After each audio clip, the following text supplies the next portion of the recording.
இன்னைக்கு எபிசோட்கான 3வது promo release பண்ணிருக்காங்க. சோ இந்த ப்ரோமோவை பார்த்ததுக்கு அப்புறம் ஒரு விஷயம் கிளியரா தெரியுது. கண்டிப்பா விஜய் டிவி ரொம்ப பெரிய தப்பு பண்ணிட்டாங்க. ஏன் தெரியுமா? இந்த கலக்க போகுது யாரு இந்த மாதிரிலாம் ஷோலாம் பண்ணிட்டு இருப்பாங்கல்ல. சோ இதுக்கப்புறம் அந்த மாதிரி ஷோலாம் ஃபிளாப் ஆக போகுது. ஏன்னா மொத்த காமெடி பிக் பாஸ்ல வரும்போது அந்த ஷோலாம் எப்படிங்க ஓடும்? அவ்வளோ என்டர்டெய்னிங்கா இருக்கு, ஜாலியா இருக்கு, நல்லா எல்லாம் என்ஜாய் பண்ணுங்க. நீங்களா ஒரு ஷோ பாருங்களேன், அப்படியே சிரிச்சு சிரிச்சு வயிறுலாம் வலிக்க போகுது. ஸோ நல்லா என்ஜாய் பண்ணுங்க அப்படின்ற மாதிரி சொல்ல தோணுது. அப்புறம் இன்னொரு சைடில் நம்ம பார்வதி இருக்காங்கல்ல, இன்னும் கமருதீன் மேல பார்வதிக்கு இருக்க அந்த ஒரு எப்படி சொல்றது, அந்த ஒரு கண்ணு வந்து போல அப்படின்றது கிளியரா தெரியுது. ஏன்னா கமருதீனுக்காக தான் பார்வதியும் அரோராவும் மாத்தி மாத்தி, அதாவது நார்மலா சண்டையில மட்டும்தான் பார்வதி கிட்ட இருந்து கண்டென்ட் வரும்னு நினைச்சீங்க. ஆனா கிரிஞ்சிலையும் அக்காவை அடிச்சுக்க முடியாது அப்படின்னு நிரூபிச்சிட்டாங்களா? ஆனா ஒரு விஷயம், இந்த ஃபைட்டை பார்க்கும்போது கொஞ்சம் நல்லா தாங்க இருக்கு. அதாவது பார்வதி வர்சஸ் அரோரா போயிட்டு இருக்குல்ல, இது வந்து பாத்தீங்கன்னா மெயின் ரோல் பிளே பண்றது கமருதீன். ஆனா இந்த கமருதீன் பைப்புல சைலண்டா இருக்குது. இதுங்க ரெண்டு தான் மாறி மாறி அடிச்சுக்கிட்டு இருக்கு. அரோரா என்னன்னா ஃப்ரெண்டுன்னு சொல்லுது, பார்வதி என்னன்னா என் புருஷனை விட்டுட்டு ஓட்டான்னு சொல்லுது. ஸோ இது ரெண்டுத்துக்கு நடுவில் கமருதீன் பார்த்தீங்கன்னா மெயின் ரோல் அந்த ஆள் தான் ப்ளே பண்ணுறான். அவன் வந்து பார்த்தீங்கன்னா டேரெக்டாகவும் சொல்லிட்டான் பார்வதி கிட்ட, அசிங்கப்படுத்துறான். அவ்வளோ அசிங்கப்படுத்தினாலும் பார்வதி வந்து பார்த்தீங்கன்னா திருப்பி திருப்பி அந்த டாபிக் எடுக்கிறாங்கன்னா உண்மையிலேயே அவங்க லவ் பண்ணியிருக்காங்க போலங்க. கமருதீனை வந்து விட்டு கொடுக்க முடியல, அந்த மனசு வந்து அவங்களுக்கு ஏற்றுக்கவே மாட்டுது. அதாவது என் ஆளை அவ பறிச்சுட்டு போயிட்டாலே அப்படின்ற மாதிரி சக்காலத்தி சண்டை வந்து பார்த்தீங்கன்னா அங்கே பயங்கரமாக வந்துட்டு இருக்கு. இது வந்து நீங்கள் நினைப்பீங்க ப்ரோ இதெல்லாம் செம ஃபன்னாக இருக்கு. ஃபன் இல்லை, அம்புட்டும் வெறி, அதாவது வெஞ்சன்ஸ். என்னடா இது நம்ம கிட்ட இருந்து பறிச்சிட்டாலே. ஏன்னா பார்வதியை பொறுத்த வரைக்கும் இப்போ ரொம்ப கஷ்டப்படுறாங்க. யாரு கலாச்சாரம் இன்னைக்கு இந்த வாரம் நீங்க பார்த்துருந்தா தெரியும்.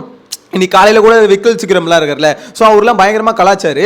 கலாய்க்கும் போது கூட பார்வதிக்கு வந்து பார்த்தீங்கன்னா சப்போர்ட் பண்ணுறதுக்கு ஆள் இல்லாததுனால அவங்க வந்து பார்த்தீங்கன்னா ஒரு சண்டை கூட போக மாட்டுறாங்க, எதிர்த்து கூட கேள்வி கேட்க மாட்டாங்க. ஏன்னா அவங்களுக்கு ஒரு பயம் இருக்குது, ஐயோ இப்போ யாரையாவது பகச்சிக்கிட்டா நம்மளுக்கு வந்து போய் புலம்புறதுக்கு ஆள் இல்லையே. ஏன்னா கமருதீன்னு ஒருத்தர் இருந்தால் அவனும் பார்த்தீங்கன்னா அரோரா தட்டிட்டு போயிட்டா, இப்போ திவாகர்னு ஒருத்தர் இருந்தார், அவரையும் நம்ம வீட்டுக்கு அனுப்பிச்சு விட்டோம். ஸோ இப்போ யாருமே இல்லையா அப்படின்ற ஒரு தவிப்பில் இருக்கிறதுனாலே எவன் மொக்க போனாலும் எல்லாத்தையும் வாங்கி கட்டிக்கிறாங்க. அதாவது எப்படி கானா வினோத் வந்து இஷ்டத்துக்குன்னு கலாய்க்கிறாரு, அது மாதிரி பார்த்தீங்கன்னா முறைக்கிறார். நேற்று பார்த்தீங்கன்னா டைரக்டா முறைக்கிறாரு, அண்ணா என்னண்ணே நான் என்னண்ணா அப்படி பேசிட்டேன். நம்ம பார்வதி இதுக்கு முன்னாடி அப்படி பார்த்துருக்கவே முடியாது. இது வரைக்கும் பார்வதி பார்த்தீங்கன்னா லைட்டா ஒரு வார்த்தை நீங்க அப்படி பேசிட்டாலே பத்திரகாளியா மாறிடுவாங்க, அப்படியே சந்திரமுகி ரூபம் எடுத்துட்டு பார்த்தீங்கன்னா அந்த ஆட்டம் ஆடுவாங்க. ஆனா இப்பெல்லாம் பாருங்களேன், நீங்க 2 நாளா நோட் பண்ணியிருந்தீங்கன்னா தெரியும், இந்த 2 நாளா பார்வதி ரொம்ப சட்டிலா இருக்காங்க. அதாவது ஒரு சண்டைன்னு வந்தா கூட பெருசா வந்து கலவரமாக்குறது இல்ல. எஃப்ஜே கூட ஏதாவது கான்வர்சேஷன் வந்தா கூட இல்ல எஃப்ஜே அப்படி இல்லடா, நான் அப்படி சொல்ல வரலடா எஃப்ஜே இப்படி, அதாவது அந்த டோனே புதுசா இருக்கு. எனக்கு இதெல்லாம் பார்க்கும்போது 2 விஷயத்தினால இது நடந்திருக்கும்னு தோணுது. ஒன்னு என்னன்னா, இந்த விஜய் சேதுபதி வந்து இந்த வீக்கெண்ட்ல போட்டு பொளந்தார்ல, சோ அதனால ஒரு மனமாற்றம் வந்திருக்கும். ரெண்டாவது வந்து பாத்தீங்கன்னா திவாகர் வீட்டு விட்டு போனதுனால ஆள் இல்ல, வேற வழி இல்ல, இதுக்கப்புறம் நம்ம வந்து இப்படி பொழைச்சாதான் இந்த வீட்டுக்குள்ள வந்து பொழப்பு ஓட்ட முடியும் அப்படின்ற மாதிரி முடிவெடுத்து இதெல்லாம் பண்றாங்களா என்னன்னு தெரியல. ஆனா எனக்கு இதுதாங்க இன்ட்ரெஸ்டிங்கா இருக்கு. பார்வதி வந்து கத்துறது மட்டும் தான் பார்வதி கிட்ட கண்டென்ட் வரும்னு சொல்லிட்டு வீட்டுக்குள்ள நிறைய பேர் சொல்லிட்டு இருப்பானுங்களே, அவனுங்களுக்கு இதெல்லாம் அசிங்கம். அதாவது இந்த விக்கல் சீக்கிரம் வந்து பாத்தீங்கன்னா காமெடி கண்டென்ட் சொல்லிட்டு இருப்பாரு, ஆனா அவரால் கொடுக்க முடியலையே. இந்த ப்ரோமோல பாருங்க, பார்வதிக்கு தான் அதிகமான போர்ஷன்ஸ் இருக்குது. சோ கானா வினோத்தால கொடுக்க முடியல, அதிகமான போர்ஷன்ஸ் அங்க பார்வதி தான் ஆக்குபை பண்றாங்க. அப்ப எல்லாத்துலயும் அந்த பொண்ணே இது பண்ணுதுடா, சண்டை போட்டாலும் அதுதான் வருது, சோகமா இருந்தாலும் கதறி அழுவுறதுலயும் அதுதான் ப்ரோமோல வருது, இந்த மாதிரி பாத்தீங்கன்னா கிரிஞ்சு பண்றது ஃபன் பண்றதுன்னு சொல்லிட்டு சுத்துறதுலயும் அதுதான் வருது. அப்படின்னா அப்ப மத்தவங்க எங்க, இங்க காமெடி பண்ற மத்தவங்க எங்க? காமெடி தானே இந்த ஷோ நடத்துறீங்க இப்ப. சோ காமெடி ஷோல காமெடி பண்ற காமெடி ஆர்டிஸ்ட் விக்கல் சீக்கிரம், அதுக்கப்புறம் கானா வினோத், சபரி, இவங்களோட இதெல்லாம் பெருசா ப்ரோமோல வரலையே அப்படின்ற மாதிரி யோசிக்க தோணுது. ஒன்றுமே புரியலங்க. இதில் காமெடின்னு தயவு செஞ்சு இதுக்கப்புறம் இவனுங்க சொல்லக்கூடாது. அப்படி இதுதான் காமெடின்ற மாதிரி இருந்தால் விஜய் டிவி மற்ற ஷோவெல்லாம் க்ளோஸ் பண்ணிவிடுங்க, நாங்கள் இதே வந்து பார்த்துக்குறோம். எப்பா காமெடி சூப்பராக இருக்குப்பா, கலக்க போது யாரும் பார்க்காதீங்க, இதெல்லாம் பார்க்காதீங்க, எல்லாம் இதே பார்த்துக்கோங்க அப்படின்னு தான் சொல்ல தோணுது. இதை நீங்கள் நான் உங்களுக்கு ஜென்யூனாக கேட்குறேன், இது என்ன நினைக்கிறீங்க? ஆக்சுவலாக இப்போ பண்ணிட்டு இருக்காங்களா உள்ள, அது உண்மையிலே இல்லை? நான் எப்பவுமே ரிவ்யூ பண்ணும்போது சில விஷயத்தை யோசிப்பேன். அதாவது ஒருத்தரை பற்றி நம்ம இப்போ அவங்களோட தாட்ஸ் வந்து இப்படி இருக்குது அப்படின்னு நம்ம சொல்கிறோம்னு வச்சுக்கோங்களேன், கமெண்ட்ஸில் போய் பார்க்கும்போது ஓகே இல்லை ப்ரோ என்ன இருந்தாலும் கனி அப்படி இல்லை அப்படின்ற மாதிரி சில பேர் சொன்னாங்கன்னா, கனியை பற்றி ஒரு தாட்ஸ் வரும்போது இந்த மாதிரி சொல்லும்போது இல்லை அப்படி இல்லைன்னு சொல்லும்போது நான் என்ன பண்ணுவேன், ஓகே இப்போ வந்து கனியோட பாயிண்ட் ஆஃப் வியூல வந்து யோசிச்சு பார்ப்போம், அப்போ வந்து அது நியாயமா இருக்கா அப்படின்ற மாதிரி யோசிச்சுவோம். ஏன்னா ரிவ்யூ பண்ணும்போது பேசிக்காக அப்படி யோசிக்கணும். ஏன்னா அப்போதான் நம்ம நடுநிலையாக இருக்க முடியும். தட் மீன்ஸ் எப்படி சொல்றது, நம்ம ஒரு சைடில் பயாஸ்டாக போயிடக்கூடாது. ஏன்னா எப்பவுமே ஒரு ஷோ தொடர்ந்து பார்த்துட்டு இருக்கும்போது சில பேர் நம்மள அறியாம ஓகே அப்படின்ற மாதிரி தோணும், அப்படி தோணக்கூடாதுன்னு சொல்லிட்டு பர்ஸ்பெக்டிவ் வந்து மாற்றி பார்க்கணும். ஸோ அதனால தான் உங்ககிட்ட கேட்குறேன். இப்போ இந்த ஷோ வந்து பார்த்தீங்கன்னா எனக்கு வந்து ரொம்ப கிரிஞ்சா தெரியுது. ஸோ ஒருவேளை நான் யோசிக்கிறது தப்பா இருக்கா, இல்லை வந்து கிரிஞ்சா இல்லையா, உண்மையிலே அது ஃபன்னாக தான் இருக்கா, இல்லை எனக்கு தான் அது கடுப்பாகுதா அப்படின்றது கொஞ்சம் சொல்லுங்க. ஏன்னா நானும் யோசிச்சு பார்க்குறேன், இது எந்த ஆங்கிளில் யோசிச்சு பார்த்தாலும் இது வந்து ஃபன்னாகவே இல்லையே, ஏன் சிரிப்பு வர மாட்டுது, ஒருவேளை நம்ம தான் தப்பாக யோசிக்கிறோமா, இது உண்மையிலே ஃபன்னு தானா அப்படின்ற மாதிரி எனக்கு புரியலைங்க. ஏன்னா அதுக்கு பிஜிஎம்லாம் போட்டு அந்த ப்ரோமோலாம் பார்க்கும்போது நிறைய பேர் சிரிக்கணும் அப்படின்னு நினச்சி தான் பண்ணுறாங்க. ஆனால் எனக்கு என்னமோ அது சிரிக்கிறதுக்குன்னு ஒரு தாட்டே அந்த இடத்துக்கு போக மாட்டுது. ஸோ அதுதான் எனக்கு சுத்தமாக புரியல. நீங்கள் என்ன நினைக்கிறீங்க?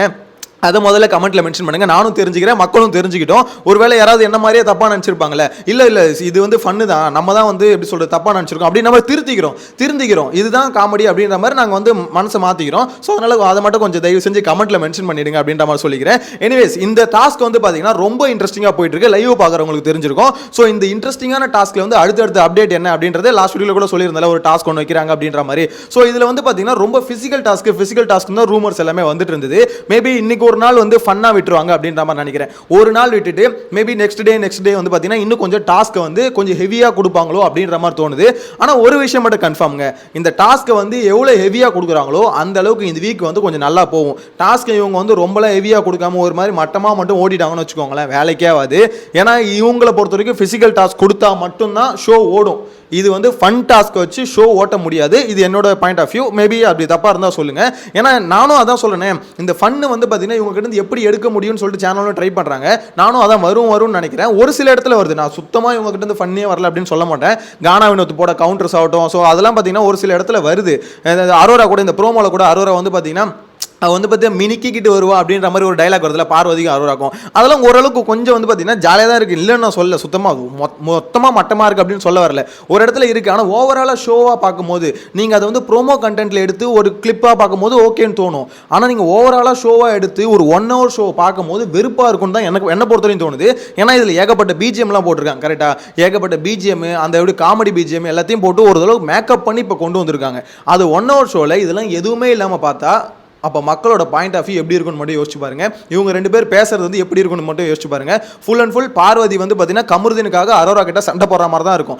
அரோரா வந்து பார்த்தீங்கன்னா பார்வதியை திருப்பி அடிக்கிற மாதிரி தான் இருக்கும். கானா வினோத் அங்கே வந்து கொடுக்குறாருல கவுண்டர், அந்த கவுண்டர் வந்து பார்த்தீங்கன்னா பார்வதியை போட்டு அடிக்கிறதா மாதிரி தான் இருக்கும். ஏன்னா நம்ம வந்து அவங்களோட இன்னொரு பக்கத்தையும் நம்ம பார்த்துருக்கோம். அவங்களோட அதாவது இப்போ ஒரு காமெடி ஆர்டிஸ்ட் வந்து காமெடி பண்ணுறாங்க அப்படின்னா அவங்க எப்படிப்பட்ட கேரக்டர் எப்படின்னு நம்மளுக்கு தெரிஞ்சிருக்க, பிஹேவியர் எப்படின்னு தெரியாது. ஆனால் அந்த ஷோவில் வந்து பார்த்தீங்கன்னா அவங்க பிஹேவியர் என்ன அப்படின்ற மாதிரி நம்ம ஒரு மாதிரி எவாலுவேட் பண்ணி வச்சிருக்கோம். ஓகே பார்வதினா இப்படிதான்ப்பா அப்படின்ற மாதிரி எவாலுவேட் பண்ணி வச்சிருக்கோம்ல. ஸோ அப்படிப்பட்ட பார்வதி இப்படி மாறி நடிக்கும் போது அது வந்து ஆர்டிஃபிஷியலாக இருக்கும், ஒரு கிரிஞ்சின்ற ஒரு ஃபீல் தான் பேசிக்காக வரும். ஸோ இதில் எப்படி ஒர்க் அவுட், எனக்கு சீசன் 8 கூட இந்த அளவுக்கு ஆர்டிஃபிஷியலாக தெரியல. ஏன்னா சீசன் 8 முத்துக்குமரன் ஆகட்டும், இந்த மாதிரி சௌந்தர்யாவாகட்டும், இவங்களாம் ஒரு மாதிரி ஃபன் பண்ணாங்கல்ல, இது வந்து உண்மையிலே ஃபன்னாக இருந்தது, சிரிப்பு வந்தது அந்த இடத்துல. ஏன்னா இவங்க வந்து பார்த்தீங்கன்னா வெஞ்சன்ஸை பயங்கரமாக கேரி பண்ணல. ஆனால் இந்த சீசனில் வந்து பார்த்தீங்கன்னா ஃபுல் அண்ட் ஃபுல் வெஞ்சன்ஸை பயங்கரமாக கேரி பண்ணிட்டு இருக்காங்க. அதனால் வந்து எந்த ஒரு அதாவது இப்போ சீசன் 8 வந்து பார்த்தீங்கன்னா முத்துக்குமரன் தான் எல்லாத்துலேயும் பேசுவாப்பில். ஸோ அப்படி பேசினாலும் ஒரு இன்டெலிஜென்ட்டாக இருக்க ஒரு ஆளாக இருந்தாலுமே அந்த ஆள் வந்து ஒரு மாதிரி பைத்தியக்கார மாதிரி ஒரு வேஷம் போட்டு ஒரு விஷயம் நடிக்கும் போது கூட நம்மளுக்கு ஃபன் அந்த இடத்துல வந்தது. சௌந்தர்யா அந்த மாதிரி ஒரு மாதிரி பண்ணும்போது ஃபன்னு வந்தது. ஏன்னா யாருமே பெருசாக வந்து வெஞ்சன்ஸை கேரி பண்ணல, ஒரு மாதிரி டாக்ஸிக் ஃப்ரீயாக இருந்தது. இந்த வாட்டி பார்த்தீங்கன்னா அவ்வளோ டாக்ஸிக்காக இருக்குது. இவ்வளோ டாக்ஸிக்கான சீசனில் எப்படி நம்ம அதை மறந்துட்டு இதை மக்கள் பார்த்து ரசிப்பாங்க அப்படின்னு சேனல் நினைக்கிறாங்கன்றதான் எனக்கு புரியல. ஒருவேளை நம்ம தப்பாக நினைக்கிறோமான்றதும் தெரியல. ஸோ என்னை பொறுத்தவரைக்கும் ரொம்ப கன்ஃபியூஸ்டாக இருக்குது. இன்னைக்கு இந்த எபிசோட இந்த ப்ரோமோ ஒன்றையும் பார்க்கும்போது லைவாக பார்க்கும்போது ஓவராலாகவே கன்ஃபியூஸ்டாக தான் இருக்குது. எனக்கு டவுட் இருக்குது, ஓகே நம்ம தான் தப்பாக நினைக்கிறோமோ அப்படின்ற டவுட் இருக்குது. ஃபஸ்ட்டு அதை கிளாரிஃபை பண்ணுங்கள். நெக்ஸ்ட் வீடியோவில் மீட் பண்ணலாம். Bye by.